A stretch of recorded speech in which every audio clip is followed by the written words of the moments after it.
AI has started becoming very prominent in our lives over the last 2 years. Sadly, this is ruining many jobs and industries, including the video game industry. It's a very scary situation when you have to worry about whether or not you'll be fully replaced. Before we delve into the topic on AI, please click the like and subscribe button. It really helps the channel.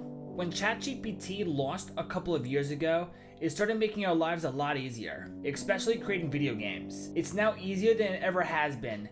People, including myself, use it as another alternative to Google.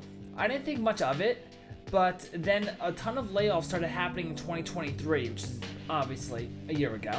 You have big corporations such as Microsoft, Apple, Ubisoft, and many more other companies investing into AI. AI is a means to be cheaper than labor since they can easily replace people, especially in the AAA space, and it also is a lot quicker to get games out there and done. There are reports that Sony spent around $300 million on Spider-Man 2. Companies like that figure using AI will drive the cost lower since they don't have to hire as many people. They can use AI for storytelling and even music now, and also art, to be honest. That's a really scary thought, but how can we solve this? I have dabbled in using AI before. This is because my coding journey is still relatively new, and I know I should use the resources provided to me to stop the frustration. At first, I was hesitant to try it, but I'm like, hey, why not? I tried telling ChatGPT to create a script so the character, aka the player, can move. The script honestly was terrible. The character is moving here, is moving there, just wasn't working right.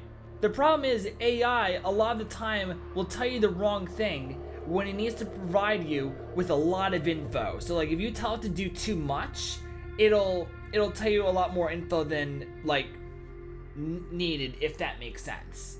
So it'll basically tell you the wrong things. So then what I decided, I'm like, you know what? Let me go in, and I told it just to move my character, basically just move it a little bit. So I'm using like WASD, just do that to have it move in the way I want it to be done, right? So that worked great. And then I'm like, you know what? Why don't I try using the mouse to move the camera? That worked great. I'm like, all right, awesome. So now I can move it, now I can move the camera. And then I'm like, all right, now I want to press the space bar on the keyboard so the character jumps, aka the player, as I've said before. It jumped great. I'm like, oh, this is awesome.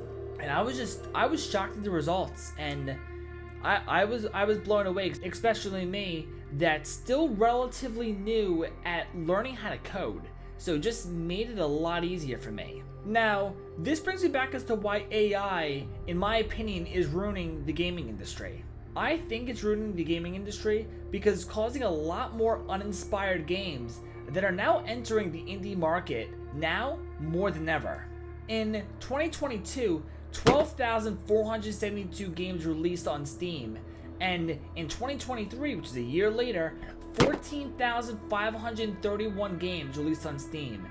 That was a little less than 100 more games, but I bet you this year we're probably going to hit 15,000 by the time 2024 ends, especially with how much smarter AI is getting now. But what can we do about it? We need to utilize art and music. It's extremely hard for AI to make good art and music because it lacks the emotion. Just think about it. Our favorite and most popular songs today is written by a person that is either happy, sad, or angry, or any other kind of emotion you can think of. Basically being, we can relate to this music. So if your game has good music made by a person, whether if it's yourself or if you get a license, it will help your indie game stand out. Same with art. So with art, like look at Hollow Knight for example. That game in of itself has great art. If you look at Hades, I know they have their sequel out, well kinda, it's in early access. Hades has great art as well. And of course, you need good gameplay as well. Don't think I'm just scoffing at gameplay, right?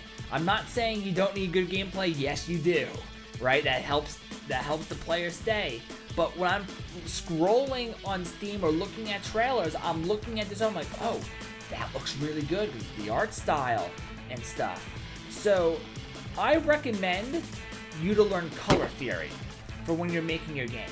Myself, I'm still not an expert on color theory, and I'm currently learning it. So I'd recommend you to do the same, because if you do that, you can make your game stand out between the art and the music especially.